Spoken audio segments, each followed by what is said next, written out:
यहाँ आपको बताएं कि सवात और गिरदोनवाह में जलजले के झटके महसूस किए गए हैं। जलजला पैमा मरकज के मुताबिक सवात और गिरदोनवाह में आने वाले जलजले की शिद्दत 4.5 रिकॉर्ड की गई। जलजले की जेर जमीन गहराई 50 किलोमीटर और मरकज को हिंदुकश का पहाड़ी सिलसिला था। यहाँ आपको बताएं कि सवात और गिरदोनवाह में जलजले के झटके महसूस किए गए हैं। जलजला पैमा मरकज के मुताबिक सवात और गिरदोनवाह में आने वाले जलजले की शिद्दत 4.5 रिकॉर्ड की गई।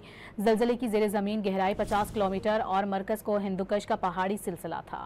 यहाँ आपको बताएं कि सवात और गिरदोनवाह में जलजले के झटके महसूस किए गए हैं। जलजला पैमा मरकज के मुताबिक सवात और गिरदोनवाह में आने वाले जलजले की शिद्दत 4.5 रिकॉर्ड की गई। जलजले की जेर जमीन गहराई 50 किलोमीटर और मरकज को हिंदुकश का पहाड़ी सिलसिला था।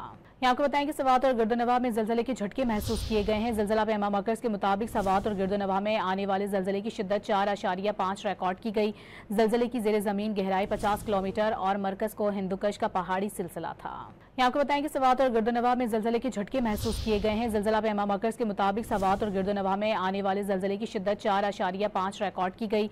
जलजले की जेर जमीन गहराई 50 किलोमीटर और मरकज को हिंदुकश का पहाड़ी सिलसिला था।